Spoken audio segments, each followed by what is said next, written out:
26 दिसंबर साल 2004 दुनिया के इतिहास में एक ऐसा भयानक और डरावना दिन है जो यादों से हटता ही नहीं है।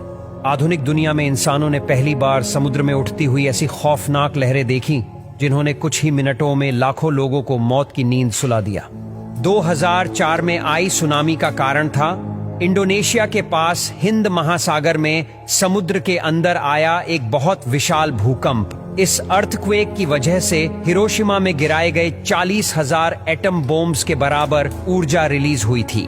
30 मीटर यानी 6 मंजिला इमारत जितनी ऊंची लहरों ने देखते ही देखते 2.5 लाख से ज्यादा इंसानों को मौत की नींद सुला दिया था। बर्बादी और तबाही की इन लहरों की मार हजारों किलोमीटर दूर अफ्रीका तक महसूस की गई थी। 7 सालों बाद ऐसा ही मंजर देखने को मिला जापान में, जिसने 2011 में एक बार फिर से सुनामी की लहरों ने मानवता को झकझोर कर रख दिया था। जब सुनामी की लहरें इतनी तबाही मचा सकती है तो सोचिए मेगा सुनामी कितनी विनाशकारी होगी। महासुनामी के दौरान समुद्र में उठने वाली लहरें कम से कम 100 मीटर ऊंची होती हैं, यानी 2004 की सुनामी की लहरों से 3 गुना ज्यादा ऊंचाई, और इनकी अधिकतम ऊंचाई 1 किलोमीटर से लेकर कई किलोमीटर तक हो सकती है। अगर दुबई इसकी सीधी चपेट में आया हो तो दुनिया की सबसे ऊंची इमारत बुर्ज खलीफा भी पानी में डूब जाएगी।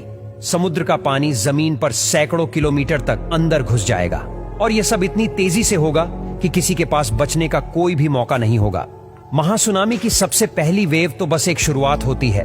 उसके बाद कुछ ही मिनटों से लेकर घंटों के अंतराल में एक के बाद एक और छोटी लहरें भी तबाही मचाती रहेगी। हकीकत तो यह है कि महासुनामियां अब तक धरती पर अनेकों बार आ चुकी है, जिनके वैज्ञानिक सबूत आज भी मौजूद है। आज से 66 मिलियन साल पहले डायनासोर धरती के राजा हुआ करते थे।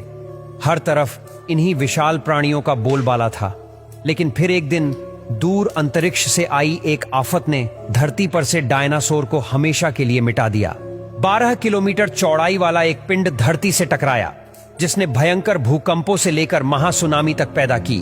उस इम्पैक्ट से पैदा हुई महासुनामी की लहरों की ऊंचाई 200 से लेकर 500 मीटर तक आंकी गई है। धरती के नजदीकी इतिहास में यह सबसे भयंकर महासुनामी थी, जिसने धरती के एक बड़े हिस्से पर तबाही मचाई। क्या धरती पर भविष्य में भी कोई महासुनामी आ सकती है? इस सवाल के जवाब में वैज्ञानिकों के विचार आपस में बटे हुए हैं। कुछ वैज्ञानिकों का मानना है कि एक भयंकर महासुनामी संभव है, जबकि कुछ कहते हैं कि अगर कोई महासुनामी आई भी तो उसका प्रभाव बहुत कम एरिया में होगा।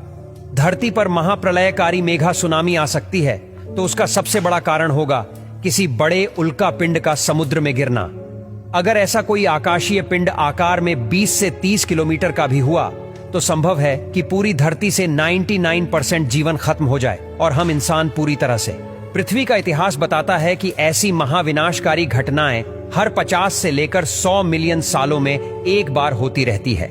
पिछली बार ऐसा 66 मिलियन साल पहले हुआ था, यानी धीरे धीरे इसकी संभावनाएं लगातार बढ़ती जा रही हैं।